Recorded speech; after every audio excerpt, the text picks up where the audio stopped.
World of library and information science YouTube channel में आपका स्वागत है। मैं संतोष कुमार कोरी।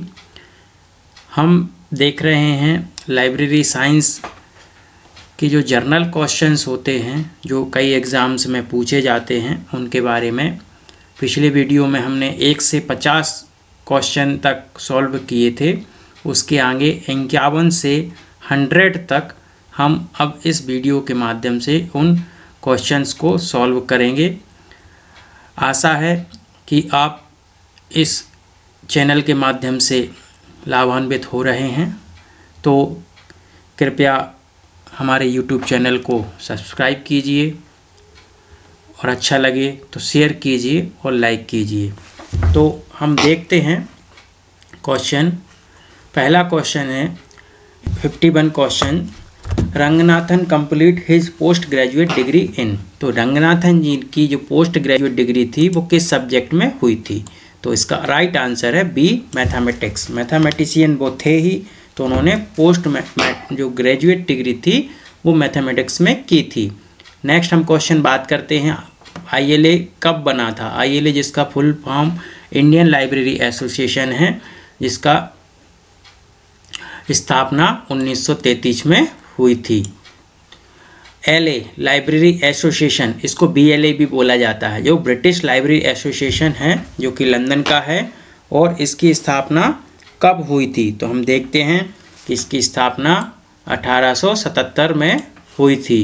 हम नेक्स्ट क्वेश्चन की तरफ आगे बढ़ते हैं तो देखते हैं कि ALA अमेरिकन लाइब्रेरी एसोसिएशन 54 जो क्वेश्चन है, अमेरिकन लाइब्रेरी एसोसिएशन की स्थापना कब हुई थी? तो हम देखते हैं कि इसकी स्थापना 1876 में हुई थी और ये पुराना संगठन भी है।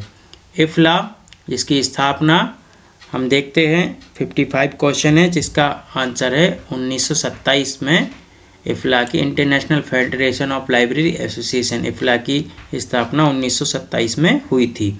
एस्लिप कब हुआ था? तो एस्लिप चूँकि 1924 में इसकी स्थापना हुई थी। हम नेक्स्ट क्वेश्चन की तरफ 57 क्वेश्चन की तरफ आगे बढ़ते हैं तो हम देखते हैं कि 57 में first all India library conference was inaugurated. जो इंडिया की लाइब्रेरी कॉन्फ्रेंस पहली जो इनॉग्रेट हुई थी वो किस डेट में हुई थी?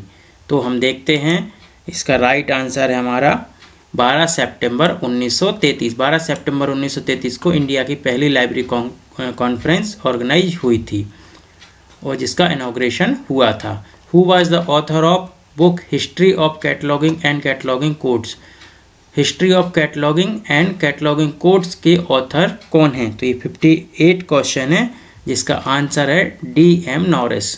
DM नॉरिस जो कि इनकी ये किताब बहुत फेमस है और कई बार क्वेश्चन ये वाला पूछा गया है। नेक्स्ट क्वेश्चन हम 59 की तरफ आगे बढ़ते हैं तो which is the man record of library.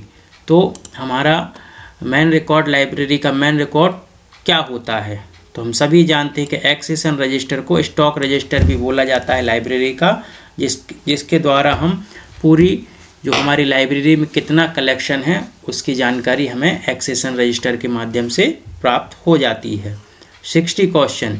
Who was the non Prince and बायोग्राफर्स। Prince of बायोग्राफर्स के नाम से कौन प्रसिद्ध था? तो इसका आंसर है जेम्स बॉसवेल। जेम्स बॉसवेल जो कि प्रिंस ऑफ बायोग्राफर के नाम से प्रसिद्ध थे। 61 क्वेश्चन की तरफ हम आगे बढ़ते हैं। Which one of the following is the name of Oxford university. Oxford university की लाइब्रेरी का नाम क्या है? तो हम देखते हैं यहाँ 61 क्वेश्चन, तो 61 जिसमें बॉडोलियन लाइब्रेरी जो ऑक्सफोर्ड यूनिवर्सिटी की लाइब्रेरी उसका नाम है। नेक्स्ट क्वेश्चन की तरफ हम आगे बढ़ते हैं। 62 क्वेश्चन हम देखते हैं। 62 में वेटिकन लाइब्रेरी क्या है? तो ये पब्लिक लाइब्रेरी है, मेडिकल लाइब्रेरी है, एकेडमिक लाइब्रेरी, रिसर्च लाइब्रेरी है। तो यह एक पब्लिक लाइब्रेरी है। वेटिकन सिटी में ये पब्लिक लाइब्रेरी स्थापित है, जिसका राइट आंसर A है। Name of the first president of library association. जो फर्स्ट प्रेसिडेंट हमारे लाइब्रेरी एसोसिएशन के कौन थे? तो 63 का हम राइट आंसर देखते हैं, J Winter James. J Winter James is first library association के फर्स्ट प्रेसिडेंट थे। पॉल ऑटलेट, पॉल ऑटलेट हमारे कौन थे? 64 में हम क्वेश्चन देख रहे हैं। पॉल ऑटलेट, जिनको डॉक्यूमेंटेशनलिस्ट भी कहा जाता है, और इनको हम जानते हैं कि शांति का नोबेल पुरस्कार भी प्राप्त हुआ था। पॉल ऑटलेट और हेनरी ला फाउंटेन के द्वारा यूडीसी का निर्माण 1905 में किया गया था। ये डॉक्यूमेंटलिस्ट भी माने जाते हैं। तो पॉल ऑटलेट डॉक्यूमेंटलिस्ट इनका राइट आंसर है। नेक्स्ट क्वेश्चन की तरफ हम आगे बढ़ते हैं। 65, तो 65 में हम देखते हैं कि Samuel laboratory was one of the greatest theoretician. तो ये इसका आंसर हम देखते हैं। 65 का आंसर, 65 का आंसर हमारा है कैटलॉगिंग। कैटलॉगिंग से रिलेटेड थे ये। मॉरिटाइन ट्यूब ये किस कंट्री को बिलोंग करते थे? तो ये इन्होंने कीवर्ड इंडेक्सिंग दिया था। तो 66 का हम देखते हैं नॉर्वे। ये डी आंसर 66 का राइट आंसर है। एंड्रयू कार्नेगी वॉज ग्रेट, क्या थे Andrew Carnegie? Andrew Carnegie was, इसका सी आंसर सही है 67 का। 68 की तरफ हम आगे बढ़ते हैं। तो एल.आर. मैकॉल्विन was outstanding. एल.आर. मैकॉल्विन ने क्या ऐसा वो हैं जिनके नाम से वो पहचाने जाते हैं? तो एल.आर. मैकॉल्विन हमारे पब्लिक लाइब्रेरियन थे। इसका राइट आंसर है ए। 69 की बात करते हैं। S C. Bradford was known for his contribution to the field of documentation he was trained. तो वो क्या थे? 69 क्वेश्चन में हम देख रहे हैं। तो 69 क्वेश्चन में हम देखते हैं कि वो एक केमिस्ट थे। फिर उसके बाद उन्होंने लाइब्रेरी साइंस फील्ड में डॉक्यूमेंटेशन का निर्माण भी किया था। फिर हम बात करते हैं 70 क्वेश्चन की। 70 में हम देखते हैं ना, United nation general library is statutes, ये कहाँ पर स्थित है? यूनाइटेड नेशन की लाइब्रेरी हमारी कहाँ पर स्थित है? तो हमने देखा कि ये लाइब्रेरी हमारी न्यूयॉर्क में स्थित है। हम नेक्स्ट क्वेश्चन की तरफ आगे बढ़ते हैं। 71 में the World Intellectual Property Organization WIPO कहाँ पर स्थापित है? तो ये सबको मालूम है, जिनेवा में इसका हेडक्वार्टर है WIPO का। Next question 72, what is the Sanskrit equivalent the world librarian preferred by doctor S.R. Ranganathan. तो संस्कृत में लाइब्रेरियन वर्ड को डॉक्टर S.R. रंगनाथन ने भी कहा था। तो क्या माना जाता है? तो इसमें हम देखते हैं 72 का बी ग्रंथालयी जो लाइब्रेरियन को संस्कृत में बोला जाता है। हम आगे बढ़ते हैं 73 क्वेश्चन की तरफ। तो देखते हैं कि when was the Vatican library officially formed age home. तो वेटिकन की जो पब्लिक लाइब्रेरी है वो कब स्थापित हुई थी और किसने की थी? तो हम यहाँ पे देखते हैं कि पोप सिक्सटस जो 1475 में इसकी स्थापना हुई थी। नेक्स्ट क्वेश्चन हम 74 की तरफ आगे बढ़ते हैं। व्हाट वाज द वर्ण कन्वेंशन। तो वर्ण कन्वेंशन में किस चीज़ को लेके ये वर्ण कन्वेंशन हुई थी? तो हम जानते हैं कि कॉपीराइट प्रोटेक्शन को लेके वर्ण कन्वेंशन ऑर्गेनाइज की गई थी। नेक्स्ट क्वेश्चन हम 75 की तरफ आगे बढ़ते हैं। तो देखते हैं कि what was the international book year recommended by the UNESCO. UNESCO ने किस ईयर को इंटरनेशनल बुक ईयर घोषित किया था? तो 75 क्वेश्चन की तरफ हम आगे बढ़ के देखते हैं। तो इसका राइट आंसर है बी। 1972 को यूनेस्को ने इंटरनेशनल बुक ईयर घोषित किया था। 76 क्वेश्चन की तरफ आगे बढ़े। Melvil Dewey married twins. इन मेलविल डेवे की 2 शादियाँ हुई थी, तो उन दोनों लाइफ पार्टनर्स के नाम क्या थे? तो हम देखते हैं यहाँ पे राइट आंसर है हमारा 66 का ए, एनी आर गॉडफ्राई एंड एमिली मैकेनबेल। ये इनके 2 वाइफ थी। राइट आंसर हमारा 66 का ए। नेक्स्ट क्वेश्चन की तरफ हम 77 की तरफ आगे बढ़ते हैं। तो देखते हैं the name of the college in which H.G. Wells worked although his career till his retirement. H.G. Wells थे, इन्होंने शुरुआत जो काम कर रहे थे और वहीं से उनका रिटायरमेंट हुआ, तो वो कौन सा इसमें से उनका वर्क प्लेस है? तो हम देखते हैं 77 का सिटी कॉलेज। सिटी कॉलेज में इन्होंने अपनी ज़िंदगी पूरी बिता दी थी और वहीं से ये रिटायर हुए थे। Name of the Indian librarian that was honoured the Khan Bahadur in 1935। 1935 में ब्रिटिश गवर्नमेंट के द्वारा इनको खान बहादुर की पदवी दी गई थी। तो हम जानते हैं कि डॉक्टर एस.आर. रंगनाथन को खान बहादुर की पदवी दी गई थी। नेक्स्ट क्वेश्चन हम आगे बढ़ते हैं। 78 क्वेश्चन में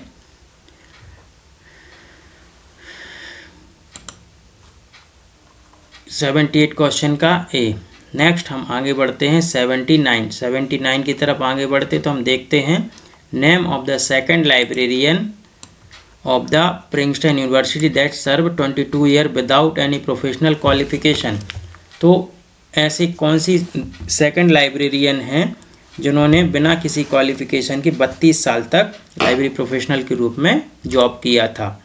तो हम बात करते हैं 79 का आंसर है बी, विलियम शेफर्ड डिक्स इसका राइट आंसर है। Delivery of book act India was passed in year. जो delivery of book act Bharat में कब पारित हुआ था? तो 80 क्वेश्चन का हम देखते हैं 1954 में delivery of book act Bharat में पारित हुआ था। ब्रिटिश म्यूजियम 81 क्वेश्चन की हम बात कर रहे हैं। British museum act was passed in year. तो ब्रिटिश म्यूजियम एक्ट किस ईयर में पारित हुआ था? तो हम देखते हैं यहाँ पे 81 का ए 1759 में ब्रिटिश म्यूजियम एक्ट पास हुआ था। FID was formed in the year. FID का निर्माण कब हुआ था? तो हम जानते हैं कि 1905 में FID का निर्माण हुआ था। 83 क्वेश्चन की हम बात करते हैं तो इंसडॉक वाज एस्टेब्लिश इन ईयर। इंसडॉक जो कि दिल्ली में स्थित है, जो नेस्कॉम और इंसडॉक को मिला के नेस्केयर का निर्माण हुआ था। तो यहाँ पे हम देख जो 2002 में हुआ था। अब हम आगे बढ़ते हैं तो इंसडॉक की स्थापना कब हुई थी? ये साइंस फील्ड का डॉक्यूमेंटेशन सेंटर था। तो 83 की बात करते हैं तो हम 1952 में इंसडॉक की स्थापना हुई थी, जिसका नाम परिवर्तन अब नेस्केयर के रूप में हो गया है। 84 की बात करते हैं हम डॉक्टर एस.आर. रंगनाथन किस ईयर में एक्सपायर हुए थे? तो हम जानते हैं कि डॉक्टर एस.आर. रंगनाथन 1972 में इनका डेथ हुआ था।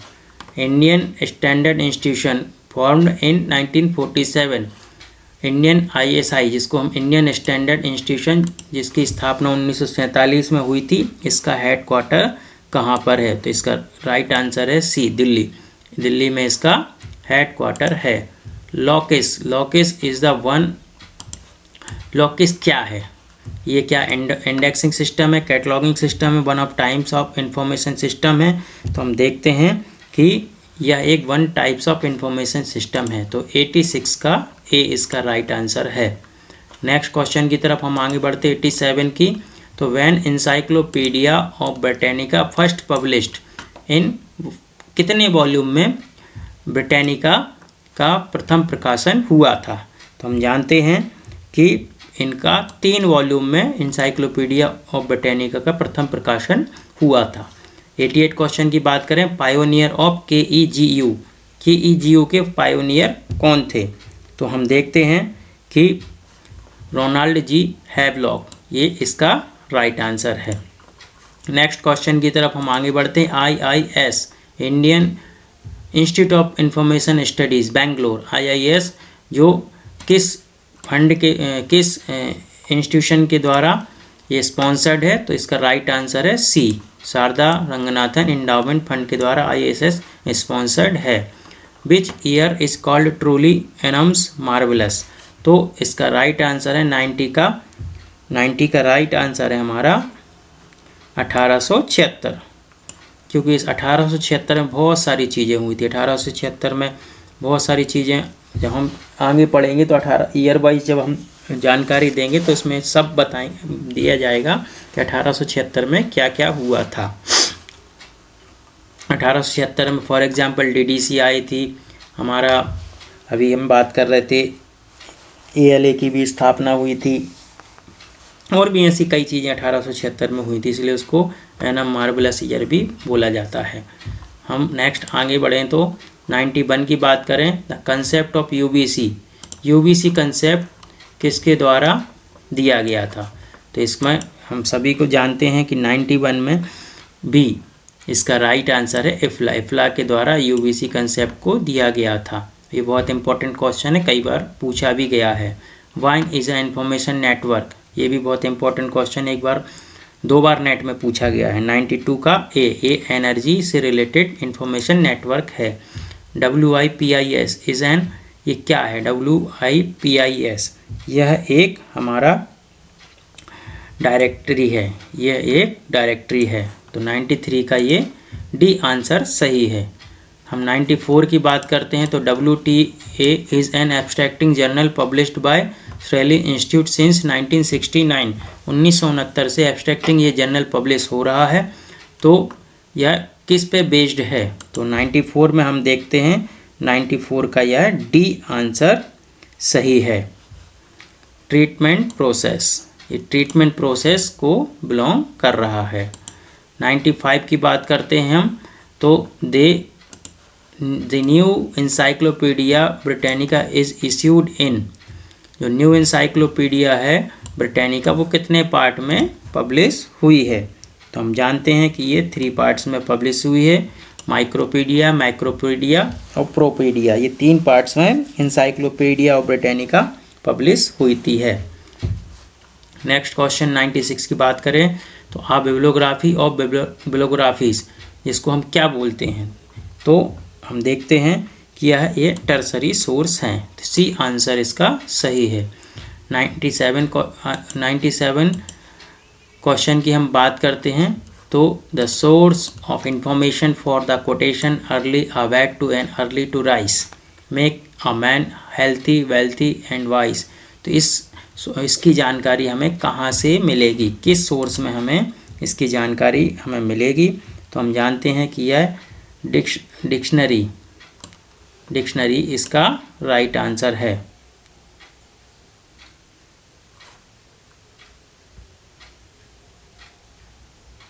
नेक्स्ट क्वेश्चन हम 98 की बात करते हैं। 98 में हम देखते हैं तो which of the following source would you check identity bibliography का detail of recently published book English language published from different countries in the world, तो हमें देखना है कि विभिन्न देशों में जो इंग्लिश से रिलेटेड जो किताबें पब्लिश हुई हैं वो हम इनमें से किन सोर्स में हम उसको देख सकते हैं। तो 98 में हम देखते हैं ये बुक इन प्रिंट जो पब्लिश होता है, जिसमें हम पूरे भारत में इंग्लिश लैंग्वेज के ऊपर कितनी किताबें पब्लिश हुई उसकी जानकारी हमें इस सोर्स के माध्यम से प्राप्त हो जाती है, जिसका राइट आंसर है बी बुक इन प्रिंट। अब हम 99 क्वेश्चन की तरफ आगे बढ़ें तो हम देखते हैं documentation research and training centre, जिसको हम DRTC भी बोलते हैं, ये कहाँ पर स्थित है, तो we are know very well, यह हमारा बंगलोर में स्थापित है, इसका राइट आंसर है सी। हम 100 की बात करते हैं। NISSAT is are responsible for rendering information service in the field of, NISSAT में किस प्रकार की इंफॉर्मेशन, किस सब्जेक्ट से रिलेटेड इंफॉर्मेशन प्रदान होती है, तो हम जानते हैं कि यह साइंस एंड टेक्नोलॉजी फील्ड को बिलोंग करता है, तो इसका राइट आंसर सी है। तो इस प्रकार मित्रों हमने देखा कि हमने 51 से 100 क्वेश्चन आज सॉल्व किए हैं। नेक्स्ट वीडियो में हम 51 से फर्दर जो 100 से 101 से 150 तक के क्वेश्चन प्रतिदिन हम 50-50 क्वेश्चन सॉल्व करेंगे, और यह बहुत ही हेल्पफुल रहेंगे। आप जो स्टडी कर रहे हैं ये मैक्सिमम कई बार एग्ज़ाम्स में पूछे जाते हैं। Thank you.